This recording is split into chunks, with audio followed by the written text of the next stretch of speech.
tank fly, boss walk, jam, nitty gritty. You're listening to the boy from the big bad city. This is Jam Hot.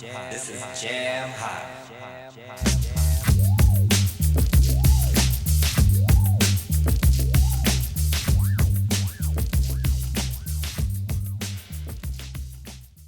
Hello and welcome to the second edition of the Cross Report.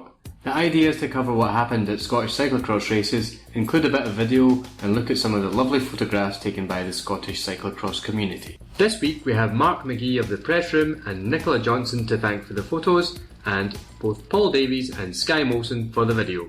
In this edition we returned back to the Kingdom of Fife for the inaugural edition of the Beveridge Park Grand Prix of Cyclocross. The name of the event might sound like a nod to the Belgian cyclocross, but it's probably more to do with the organiser John McComsky's love of motorbike racing and his desire to see racing on two wheels return to the park once more.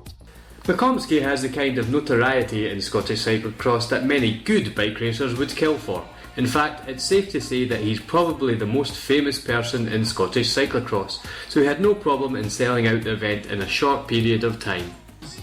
The anticipation and expectation for the race were both pretty high among the CX community. John is known as an able promoter of bike races, as well as having an attention for the finer details of a course, which make the difference between an OK course and a really good course. Of course, he didn't disappoint. The course spread itself over a surprisingly small expanse of the available ground, while providing a good deal of variety. For those foolish enough to miss this race, I'd liken the course to Calendar Park, but with the addition of some longer hills. A long tarmac straight soon veered steadily to the right, but more importantly upward. This allowed the pack to spread itself out fairly quickly.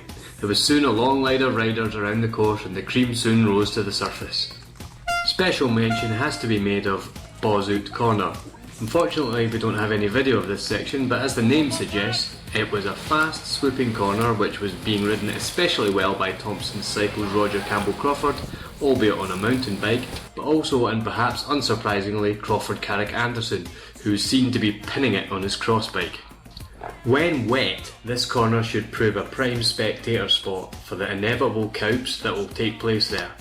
From the start of the race, a small group of riders bubbled up to the surface. This included Thompson Cycle's Sean Clark, Leslie Bike's youngster Connor Johnson, Davy Lines of Velossure Starley Primal, and Alan Clark of, well, it depends on who you ask, but he was wearing a Velocity 44 kit, so we can only imagine he has jumped ship since the last time we saw him at the front of a cyclocross race wearing Leslie Bike's kit.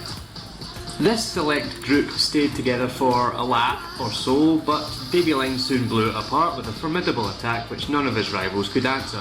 From here on in, he put on a fine display of riding, marvelling the onlookers who had begun gathering in decent numbers, with his bunny hopping and fine cornering.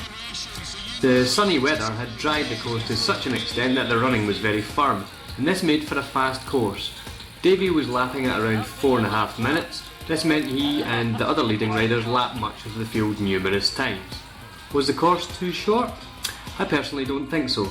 The weather was uncharacteristically warm and dry for a cyclocross race. It'll be interesting to see how this course rides when we see it again in February as the penultimate round of the Superquake series. Despite a fast course, Davy's onslaught did not see the collective retaliation you might have expected. Instead of mounting a group response, it became a race for second and third place, as the chasing group disintegrated into one-on-one skirmishes between the riders. In the end, second place went to Alan Clark of, well, let's say Velocity 44, and Gary McRae, the Vet 40 from Leslie Bikes, took the final spot on the podium. The race among the females was predictable only in the fact that one might have been able to name the podium order before the race. A race is never really predictable when Eileen Rowe of Wiggle Honda is involved, however. The bubbly Fifer showed great tactical nous riding in the wheels of some of the stronger men, just as she does so ably in elite level crit races. Coming into the final sprint, Eileen came down hard on the tarmac surface and was left unable to sprint her way to a higher overall finish. However, 14th overall is not to be sniffed at. The first aider made her a lovely knee bandage with some ice, and our old man did a good job of carrying her around after that. In the race, Eileen had quickly established herself as first female in the field, but perhaps more as a byproduct of trying to finish as high as she could in the overall standings than making a conscious effort to settle for first female. This, however, might be a little unfair to WV Breda's Anne Ewing, who wasn't so far behind. Perhaps with a bit of practice at the boards and a little less falling over, Anne could mount a stronger challenge the next time they meet. This pair are heading off to Belgium to race some cross races this season. It's fair to say we'll be keeping in touch with their progress as well as we can from here in Scotland.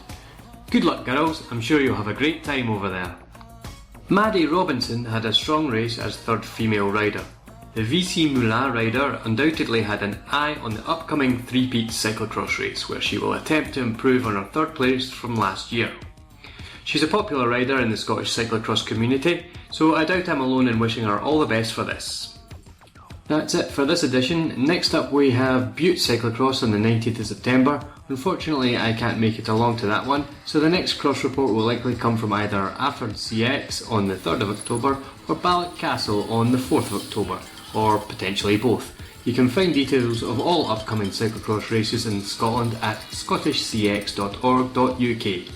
Thanks for watching and see you all soon.